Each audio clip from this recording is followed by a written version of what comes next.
오늘 이 시간 우리에게 주시는 하나님의 말씀 예레미야애가 1장 10절 11절 2절의 말씀이 되겠습니다. 예레미야애가 1장 10절 11절 2절의 말씀 이제 한 목소리로 합독하시겠습니다. 대적이 손을 펴서 그의 모든 보물들을 빼앗았나이다. 주께서 이미 이방인들을 막아 주의 성회에 들어오지 못하도록 명령하신 그 성소에 그들이 들어간 것을 예루살렘이 보았나이다. 그 모든 백성이 생명을 이으려고 보물로 먹을 것들을 바꾸었더니 지금도 단식하며 양식을 구하나이다. 나는 비천하오니 여호와여 나를 돌보시옵소서. 아멘. 오늘 우리가 함께 읽은 예레미야 1장 10절로부터 11절에 있는 말씀은 이제 하나님 앞에 큰 죄를 지은 예루살렘 이스라엘에 대한 하나님의 공의로운 심판이 나타남으로 말미암아 벌어지는 현상들에 대해서 설명하는데, 특별히 오늘 주시는 10절 11절에 있는 말씀은 이제 우리가 지난 시간에 보았던 것처럼 8절 9절 7절 8절 9절에서 범죄함으로 말미암아 이스라엘 예루살렘이 부정해짐으로 하나님의 영광이 그곳에서 떠났다라고 하는 것을 우리는 보았고, 그래서 이제 하나님의 영광이 떠나게 되어지면 어떤 현상이 벌어지는가라고 하는 것을 우리에게 보여주는 것이 오늘 주시는 10절 11절의 말씀이 되겠는데, 특별히 오늘 주시는 본문의 10절에 있는 말씀을 보면 대적이 손을 펴서 그의 모든 보물을 빼앗았나이다. 오늘 주시는 본문에 그의 모든 보물들 할 때 그는 예루살렘 성전을 의미합니다. 예루살렘의 모든, 시온의 모든 보물을 빼앗아갔다라고 하는 것입니다. 그렇다면 오늘 주시는 본문에서 우리가 생각해야 되는 것은 예루살렘은 다윗 시대 때에 그것을 정복하고 솔로몬이 성전을 지은 후에 하나님의 성전이 세워져서 하나님께서 그 예루살렘을 지켜주셨습니다. 하나님의 영광이 시온에 임하게 되어지고 그래서 하나님께서 그 시온을 보호해 주셨는데, 특별히 오늘 주시는 본문은 대적이 손을 펴서 그의 모든 보물을 빼앗았나이다라고 하는 것은 예루살렘의 귀한 보물들을 다 빼앗아갔다라고 하는 것입니다. 오늘 주시는 본문에 보물로 번역되어진 히브리어 마흐마드라고 하는 것은 귀한 것들이란 뜻입니다. 그래서 성전 모든 보물들을 다 빼앗아갔다라고 하는 것이고, 특별히 역사적으로 이것은 열왕기하 25장 13절로 17절에 기록되어 있는 바벨론의 그 느부갓네살 왕이 쳐들어와서 예루살렘 성전의 모든 기명을 빼앗아가는 그것을 아마 표현하는 내용이 될 것입니다. 그래서 여기서 우리에게 중요한 것은 역사적 사실보다도 우리가 하나님 앞에 큰 죄를 지으면 하나님께서 더 이상 그곳에 머물러 계시지 않고, 그리고 그곳의 모든 것들이 이방 사람들에게 빼앗기도록 허락하신다라고 하는 거예요. 우리가 누누이 강조하지만 신명기 23장 13, 14절에 있는 말씀, 불결한 곳을 보시면 하나님은 떠나가신다라고 하는 거예요. 그러니까 내게 죄가 있으면, 내게 불결한 것이 있으면, 내가 거룩하지 못하면 주님은 나로부터 떠나가는 거예요. 그런데 오늘 우리가 신앙생활하는 가운데의 성도들의 착각은 주님이 나와 함께 하지 않으심에도 주님 나와 함께 하신다는 착각 속에 살아갑니다. 그런 착각을 살아가는 이유는 하나님의 말씀과 성령 안에서 자기를 성찰하지 못하고 자기가 죄악된 길로 걸어감에도 그것이 죄인 줄 알지 못하기 때문이고, 그래서 그는 열심히 애쓰고 수고하지만 하나님이 돕지 않으시고 하나님이 오히려 대적에게 그를 허용시켜 주심으로 말미암아 그는 고난을 당하고 수치를 당하게 된다라고 하는 것이 오늘 우리에게 주시는 본문의 말씀이 됩니다. 그래서 우리가 원론적으로는 내가 여호와를 진실로 섬기고 내 안에 주님이 계시고 주의 성령이 내게 임하시는 거룩한 성전이 되면 나는 누구로부터도 위협을 당하거나 해를 입지 않습니다.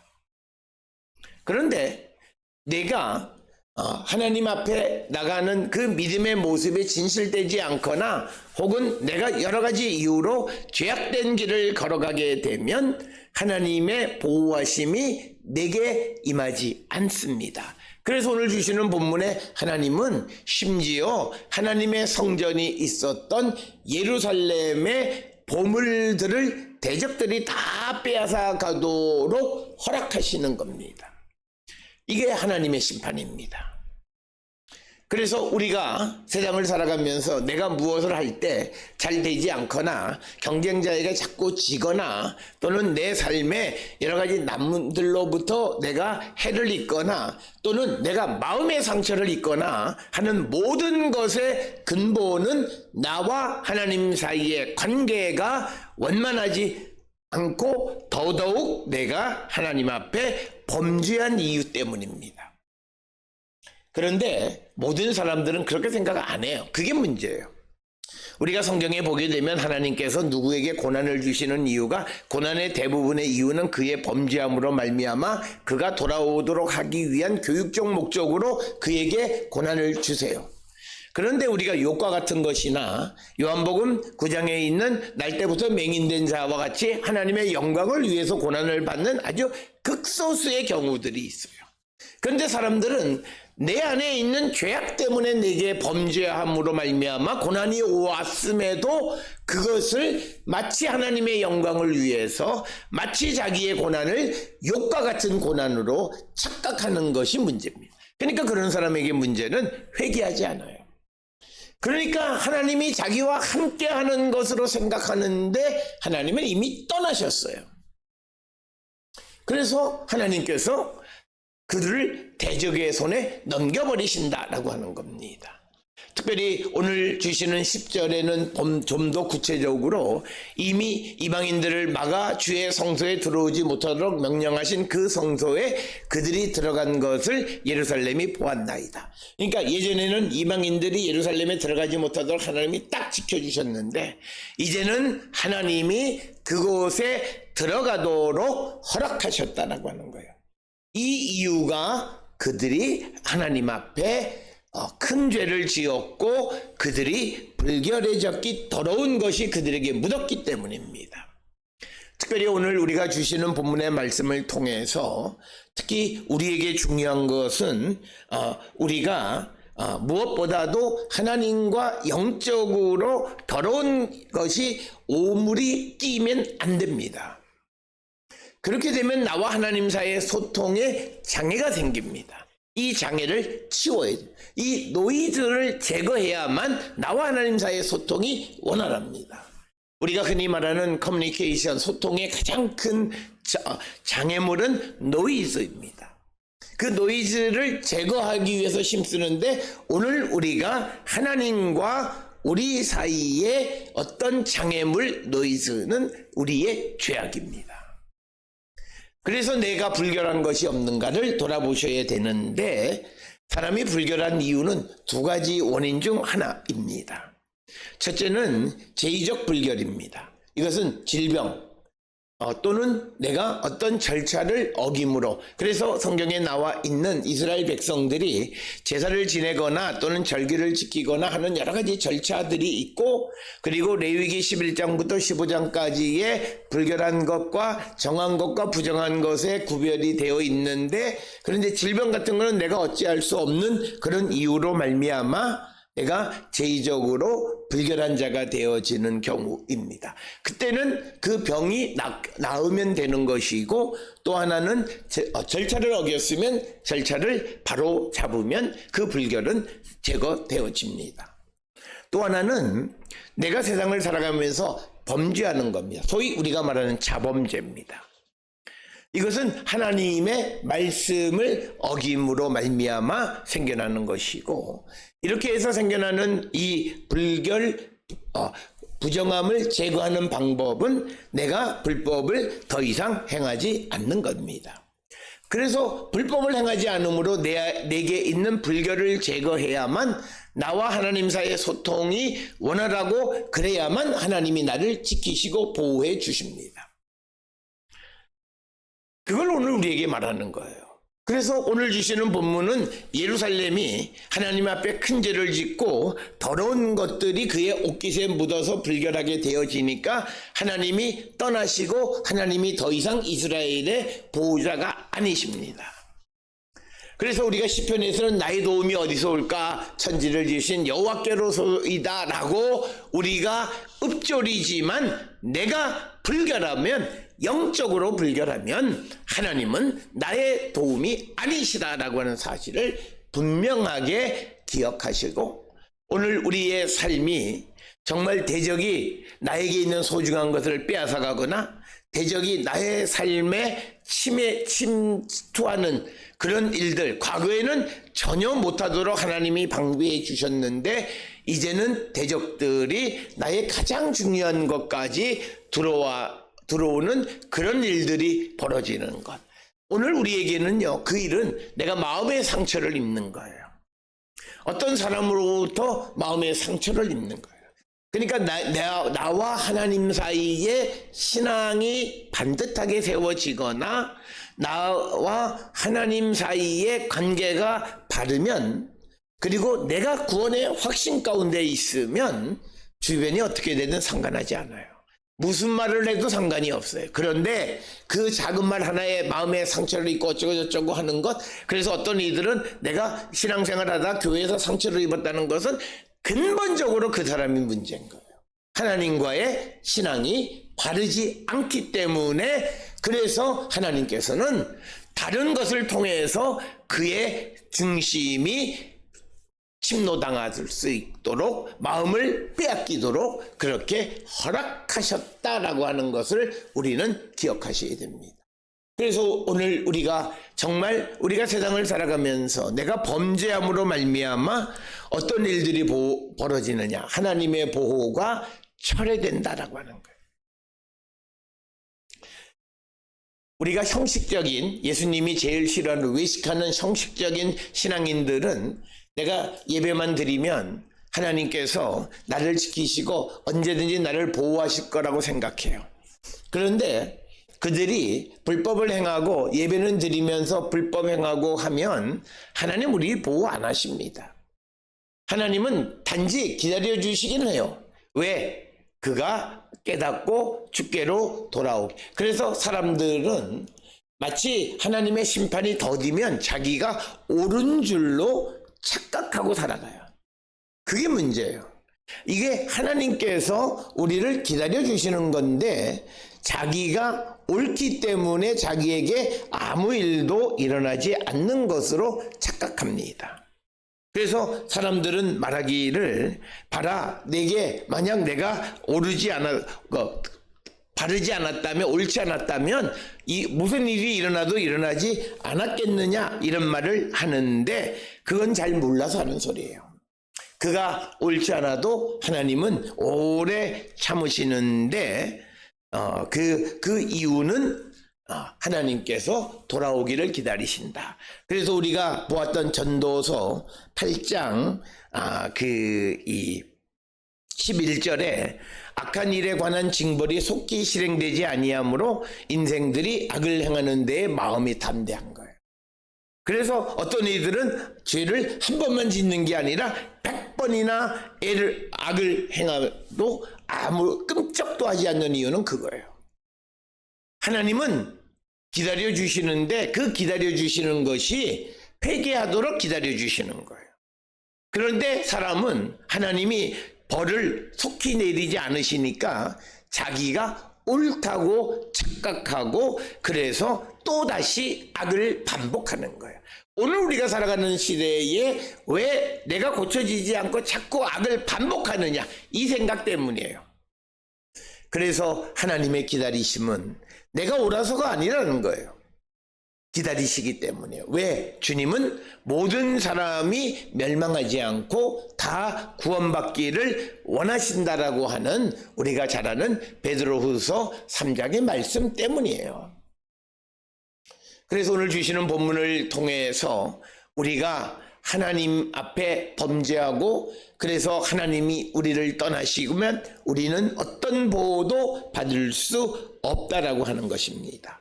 그래서 하나님께서는 과거에는 이방인들이 성소에 들어오는 것을 막았지만 그러나 하나님이 이스라엘이 이제 부정해지고 도가 지나치면 이방인들이 그들에게 들어오는 것을 허락하십니다.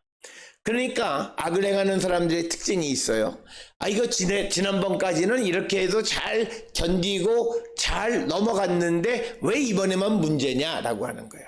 때가 되면 임계점에 다다르면 하나님의 때가 이르면 하나님은 그 악을 행하는 자들을 이방인들에게 넘겨주시고 그들의 성소에 이방인들이 들어가도록 허락하시는 분이시다라고 하는 거예요. 그래서 오늘 주시는 이 10절에 있는 말씀은 결국은 우리가 범죄하고 하나님과의 관계가 단절되어지면 결국 그것은 하나님의 보호를 받지 못하고 오히려 하나님이 우리를 이방인에게 넘겨주시는데 그 이유는 그 고난을 통해서 돌아오게 하기 위한 것이다. 이걸 우리가 꼭 기억하셔야 됩니다. 그래서 내가 하나님 앞에 들키지 않았다 해서 내가 범죄했다면 반드시 회개하고 주께로 돌아가야지. 그 범죄한 상태로 지속되어지면 내가 아무리 가서 무슨 기도하고 성경을 봐도 나와 하나님 사이는 단절되어 있어요. 그러면 하나님의 도우심이 내게 임하지 않습니다. 그래서 결국은 과거에는 나를 지켜주시던 하나님이 나를 지키지 않으시는 거예요. 오늘 주시는 본문이 바로 10절의 말씀이 그것입니다. 예루살렘을 지키시던 하나님이 약탈당하도록 내버려 두신다는 거예요.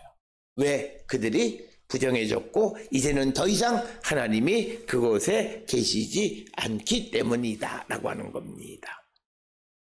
그러면서 오늘 주시는 11절에 있는 말씀을 보게 되면 그 모든 백성이 생명을 이으려고 보물로 먹을 것들을 바꾸었더니 지금도 탄식하며 양식을 구하나이다. 그러니까 오늘 주시는 이 11절의 상황은 하나님 앞에 영적으로 단절되어지면 물질적 빈곤이 같이 임하게 된다는 거예요.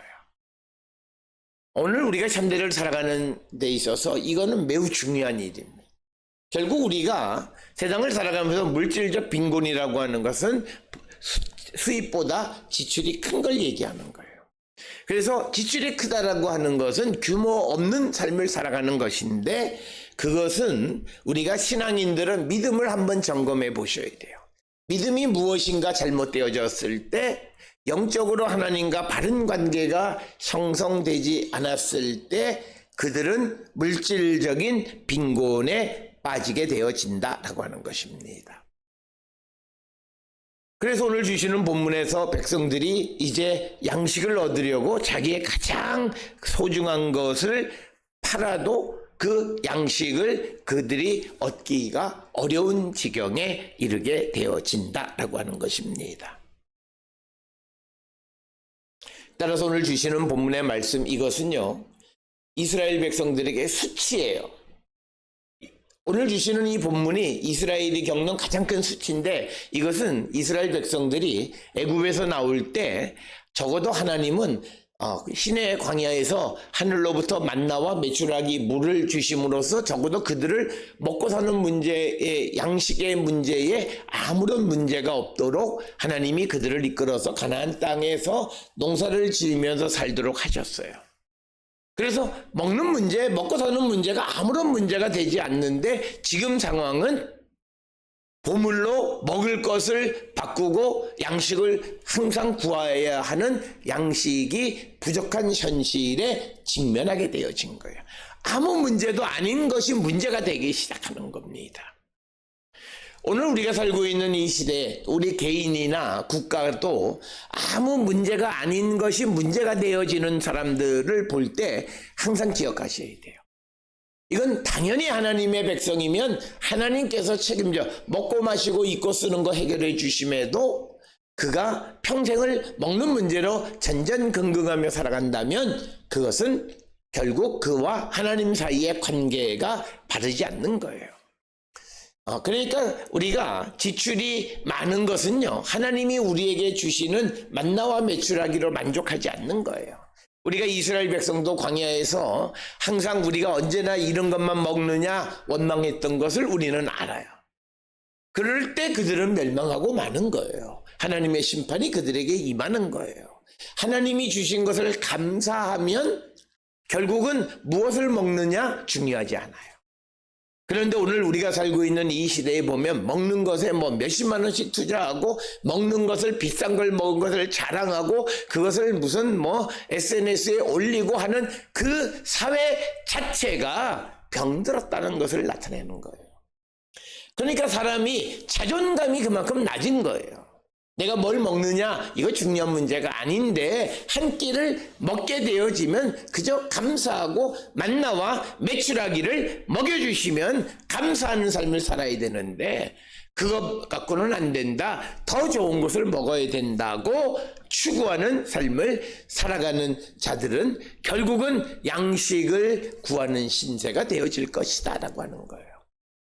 그래서 오늘 주시는 본문의 말씀은 결국은 하나님과 영적으로 단절되고 범죄하면 그들은 물질적인 빈곤을 겪는데 겪지 않아도 될 문제로 그들이 고난을 당하는 민족적 수치와 모욕감을 당하게 되어질 것이다 라고 하는 거예요. 내가 과거에는 먹는 문제 이런 거에 전혀 관계없다가 그 다음에 누구로부터 먹는 것 때문에 남의 도움을 받아야 될 상황이 되어진다면 바로 이런 신세가 되는 거예요. 그게 그 사람에게는 수치고 모욕거리가 되어질 수 있다라고 하는 겁니다. 따라서 오늘 주시는 본문의 말씀을 통해서 우리가 하나님 앞에 범죄하는 것이 죄 짓는 것 하나로만이 아니라 내가 인생을 살아가는 내 인생의 방어벽이 하나 없어지는 거고, 그리고 사람이 세상을 살아가는데 가장 기본이 되는 먹는 문제, 그 문제를 걱정해야 되는 신세가 되어진다라고 하는 것을 우리에게 상징적으로 보여주는 것이 오늘 주시는 10절, 11절의 말씀입니다. 오늘 주시는 본문을 통해서 우리의 삶을 돌아보면서 나의 지금의 영적인 상태가 어떤 상태인가를 다시 한번 우리는 성찰해야 되겠고, 오늘 주시는 본문에서 이런 상황 속에서, 고통 속에서 11절에 보면 나는 비천하오니 여호와여 나를 돌보시옵소서. 그래서 오늘 주시는 본문의 말씀에서 지금 이 예레미야 예가를 기록한 예레미야가 하나님 앞에 나는 비천하다, 하나님 나는 지금 여기서 비천하다고 번역한 이 말은 졸렐이라고 하는 단어인데 나는 멸시를 당하고 있습니다. 하나님 나를 돌보아 주시옵소서. 이 말은 내가 하나님 그냥 도와주세요 그게 아니에요. 우리가 꼭 기억하셔야 되는 것은 여호와여 나를 돌보시옵소서라고 하는 이 말이 갖는 의미는 내가 회개하고 주께로 가오니 주님 나를 돌봐달라고 하는 거예요. 그러니까 오늘 주시는 이 11절에 나는 비천하오니 여호와여 나를 돌보시옵소서라고 하는 것은 처절한 주께로 돌아가는 회개를 전제하는 말씀입니다. 하나님 내가 돌아가오니 나를 돌보아 달라고 하는 거예요. 그래서 우리가 오늘 주시는 본문의 말씀을 통해서 우리가 고난을 당할 때에 주께로 돌아가려면 우리는 주님의 도움을 구할 수 있고 그래서 다시 회복되어질 수 있습니다. 우리가 잘 알다시피 이처럼 예루살렘이 멸망되어짐으로 이런 처지에 있던 예루살렘이 이사야 40장으로부터 66장 특히 50장 이후로부터 보면 하나님이 그들을 다시 세우셔서 돌아오게 하시는 것을 보게 되는데 바로 예루살렘이 멸망되어지는 그런 현실 속에서 하나님께로 돌아가 주님의 도움을 구하는 처절한 회개만이 그들을 다시 살리는 유일한 길이었다라고 하는 겁니다. 그래서 지금 예루살렘이 겪는 그 심한 고난 속에서 하나님께서 다시 돌이켜 구원해 달라고 요청하는 회개의 메시지가 나는 미쳐나오니 여호와여 나를 돌보시옵소서. 그래서 회개만이 유일한 희망이다라고 하는 거예요. 오늘 우리가 살고 있는 이 시대 개인이나 또는 단체나 국가나 가정이나 여러 가지 어려움에 직면해서 그 어려움으로부터 우리가 구원을 받으려면 처절하게 하나님 앞에 회개해야 돼. 회개하지 않는 자들에게는 희망이 없습니다. 잠시 문제가 해결되어지는 것 같지만 해결 안 돼요. 계속 반복하다가 결국은 다시 돌이킬 수 없는 처지에 이르게 되어짐을 우리는 보게 됩니다. 따라서 오늘 주시는 본문에서 이런 고난 속에서 우리에게 주는 유일한 희망은 주님에게로 돌아가는 것, 하나님의 도움을 구하는 것이다. 그래서 우리도 내가 지금 어떤 처지에 있든지 그것이 중요한 것이 아니라 내가 주께로 돌아가기를 결단하고 주님의 도움을 갈망하면 주님은 우리를 구원해 주시는 분임을 우리에게 가르쳐 주는 것이 오늘 주시는 본문의 말씀이 되겠습니다. 오늘 주시는 본문을 통해서 내 삶이 내가 하나님과 영적으로 바른 관계에 있는가. 그래서 예레미야 애가에 나와 있는 상황을 뒤집어 보면 나의 영적인 상태를 체크할 수 있는 체크리스트가 될 수 있다는 거죠. 그래서 그런 것들에 대해서 회개하고 주께로 돌아가기를 결단할 때 우리는 항상 하나님의 도우심 속에서 복된 삶을 살아가는 자들이 될 수 있음을 가르쳐 주는 것이 오늘 주시는 본문의 말씀이 되겠습니다.